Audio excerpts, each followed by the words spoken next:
días, público televidente. El día de hoy se cumple un año de la creación del Estado Federal en Estados Unidos. En la programación de hoy haremos un recuento de todos los acontecimientos que pasaron para hoy ser un Estado independiente. Nos situamos en el siglo XVIII, cuando los peregrinos de Gran Bretaña se establecieron en las costas este de América del Norte. Ellos ocupaban este territorio ya que creían que era una señal de Dios, y que podían establecerse ahí y del mismo modo utilizar sus recursos y riquezas sin dar beneficio alguno a los colonos. En el año de 1756 se da la Guerra de los 7 Años por el control de las colonias y de los territorios de Norteamérica. Participó Gran Bretaña por los territorios del este, Francia por los territorios del centro y España por los territorios del oeste. Debido a este acontecimiento, se crearon nuevos impuestos para los colonos para así poder solventar los costos de la guerra. Los colonos no tenían representación en el Parlamento inglés y ellos eran gobernados de forma absoluta por el rey Jorge III. Se creó el lema No Taxes Without Representation, en el cual los colonos se negaron a pagar los impuestos agregados y también los colonos se negaron a seguir las leyes impuestas por el Parlamento debido a la falta de representación que los colonos tenían en el Parlamento inglés. Todo esto ya que siguieron las ideas de la Ilustración que les proporcionó Thomas Jefferson, pero también debido a esto existió una gran tensión durante varios años. Las ideas de Ilustración en esa época no eran muy conocidas, pero compartí mis conocimientos con los colonos para que vean que lo que vivían no era justo y tampoco recibían algún beneficio. El 5 de marzo de 1770, Inglaterra militariza a Boston. En estudios tenemos a John Adams en llamada. Buenas tardes, señor Adams. Muchas gracias por aceptar la entrevista. ¿Nos podría comentar qué pasó el 5 de marzo de 1770? Buenas tardes y muchas gracias por tenerme en el programa. El 5 de marzo de 1770, como se ha dicho antes, Inglaterra militarizó Boston. Durante este suceso, los colonos salieron a protestar y como respuesta, ellos fueron reprimidos. Y señor Adams, ¿cree usted que está bien ahora conocerlo como la masacre de Boston? Claro que ahora se le puede considerar como una masacre, ya que se los reprimió a los colonos, de una manera brutal, con disparos y muchas personas fueron asesinadas. En mi punto de vista, este fue el inicio de la independencia. En 1773, el grupo revolucionario Los Hijos de la Libertad protagonizaron la protesta El Motín de Té. Tenemos a nuestra periodista en el puerto. Adelante. Gracias, Isa.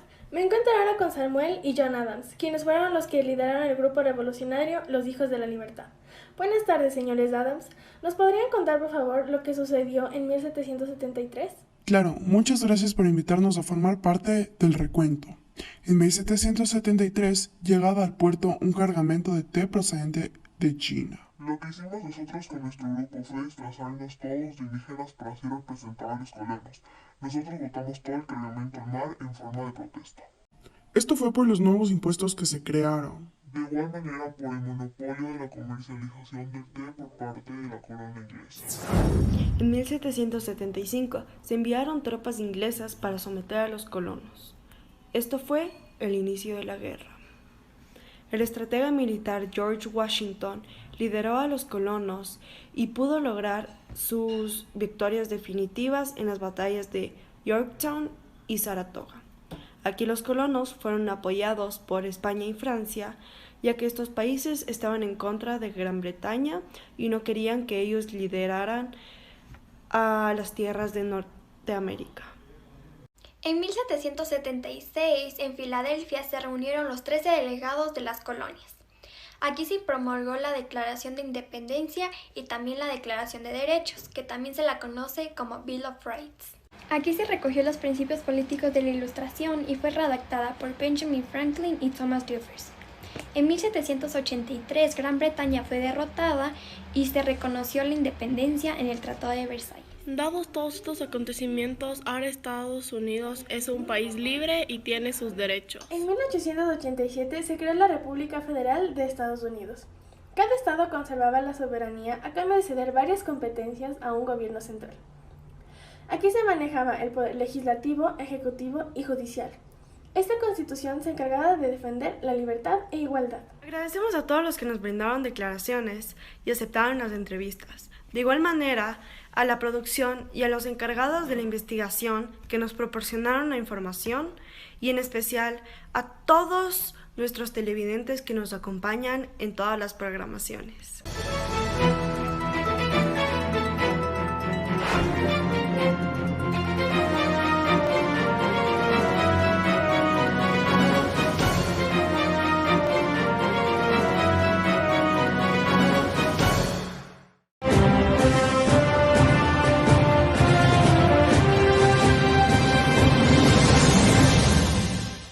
Buenos días y bienvenidos al noticiero Contando la Historia. El día de hoy vamos a hablar acerca de la Revolución Francesa, la cual dio lugar en el año 1789. Gracias a esta revolución se derriban las estructuras del antiguo régimen. Además, este suceso pasa gracias a la influencia de las revoluciones en América y Europa. Esta revolución influyó muchas otras. Por otro lado, nuestros historiadores han encontrado una carta de un testigo que aparentemente pertenecía a la burguesía de la época. En ella habla de las problemáticas que enfrentan en este tiempo, que los historiadores determinan como la crisis de subsistencia, la difusión de ideas de ilustradores, la reforma fiscal y el descontento de la burguesía. Bueno, y después de la pausa vamos con mi compañera Analía. Se va a hablar de la carta y se va a analizar los hechos que nuestros historiadores confirman como las causas de esta revolución. Posteriormente, vamos a hablar de la toma de la Bastilla. Gracias, Sofi. A continuación, les leeré dicha carta y mi compañero Pedro les dará un análisis acerca de esta. Es el año de 1782. Y el pueblo está sufriendo y no aguantamos más las injusticias de esta monarquía. Estoy sintiendo como cada vez más nuestra paciencia se agota. No tenemos comida debido a las malas cosechas por muchas sequías, y mientras tanto la nobleza goza de riquezas y de grandes banquetes. Tras nuestras protestas por el hambre que estamos pasando, la reina María Antonieta nos ordenó que vayamos a comer pastel. Esta fue una falta de delicadeza. Lo que más me afecta es lo que le pasa a mi clase social. Nosotros, los burgueses, estamos empezando levantamientos populares en contra del absolutismo, debido a que ya estamos hartos de que no se nos tome en cuenta dentro del poder político. Además, no tenemos ningún privilegio como los tiene la nobleza, como la injusta paga de impuestos, la cual es obligación para nosotros, mientras que para ellos no. Sin embargo, tras la venida del conocimiento, estamos encontrando luz. Mientras las ideas de la Ilustración, la fuerza del pueblo aumenta, la idea de nuestra libertad y la idea en la que todos los humanos somos iguales ante la ley, cada vez toma más impacto. Por fin, se hace una nueva reforma fiscal en la que el rey Luis XVI quiere imponer impuestos al clero y a la nobleza. Desafortunadamente, la nobleza convocó a los Estados Generales debido a la inconformidad de esta nueva reforma. Como siempre, el clero y la nobleza terminan ganando, ya que a pesar de que el pueblo tenga más gente, cada estado puede votar una sola vez. Pero esta vez no se saldrán con la suya porque estamos cansados y nos vamos a levantar. Esas fueron las palabras de aparente burgués que escribió esta carta. Vamos contigo y tu análisis, Pedro. Gracias, Analía. En la primera parte de esta carta podemos evidenciar la crisis de subsistencia de 1782, un acontecimiento que causó hambruna y empobreció a las clases campesinas y urbanas. La reina María Antonieta no daba atención a los reclamos del pueblo. Después de esto, nos cuenta desde una perspectiva interna el descontento de la burguesía hacia el clero y la nobleza, ya que estos gozaban de privilegios y los burgueses tampoco eran tomados en el poder político, ya que pertenecían al tercer estado general, con el resto del pueblo, sin tener voz política. Luego de esto, nos habla de cómo se difundían las ideas de la Ilustración, que, en base a esto, los burgueses tomaban acciones y justificaban con la frase «liberté, égalité, fraternité».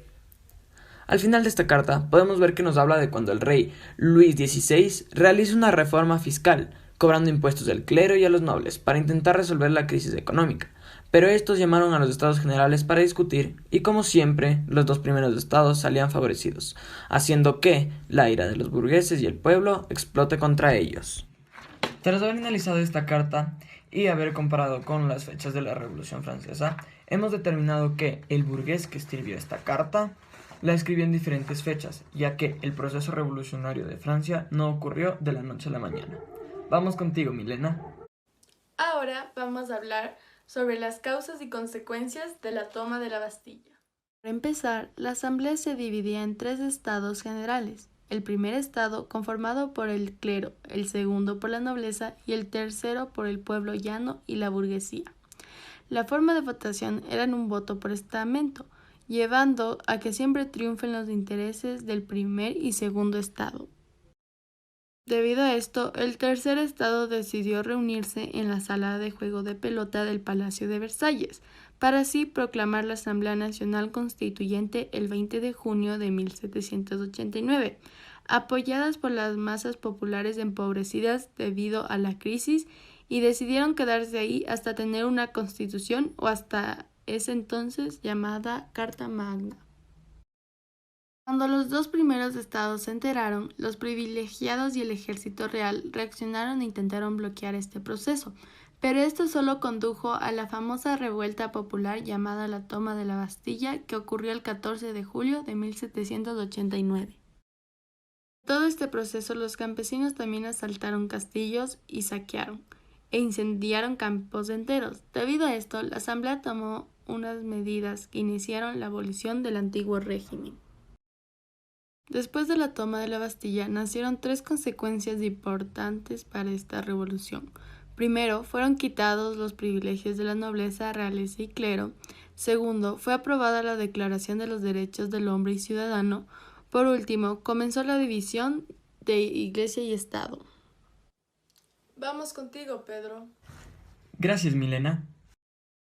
En el año de 1791, la primera Constitución fue aprobada, la cual mostraba sobre la soberanía nacional con sufragio censitario, el cual fue un sistema electoral, en donde se daba el derecho al voto a una sola parte de la población que cuente con ciertas características, y también reflejaba la división de poderes. Además, el Estado se transformó en una monarquía constitucional. Sin embargo, este acontecimiento desencadenó un conflicto internacional, ya que Prusia y Austria invadieron Francia para detener a republicanos y que ideas revolucionarias dejen de expandirse. Vamos con otra pausa, y ya regresamos con el final de la historia de la Revolución Francesa. El 10 de agosto de 1792, los jacobinos, los más radicales revolucionarios, bajo el mandado de Maximilien Robespierre, establecieron la Convención Nacional en donde cancelaron la monarquía. Además, tomaron el Palacio de Tullerías y detuvieron al rey Luis XVI y a su esposa María Antonieta. Toda esta etapa se conoce como la época del Gran Terror, donde Maximilien Robespierre ejecutó a más de 40.000 personas en la guillotina, entre nobles, burgueses, moderados y hasta el mismo rey y reina. En 1794 hubo un nuevo golpe de Estado contra el gobierno de Robespierre, el cual fue cedido por la Convención Nacional. En este golpe de Estado se instaló una república controlada por la burguesía moderada, dando paso a que en 1795 se creó una nueva constitución y que el poder quede bajo el directorio que ejerció el poder dictatorial hasta el año de 1799, con el golpe de Estado de Napoleón Bonaparte. Y así es como ha terminado el segmento de hoy. Gracias por ver esta transmisión, queridos televidentes. Nos vemos la próxima semana a la misma hora por el mismo canal.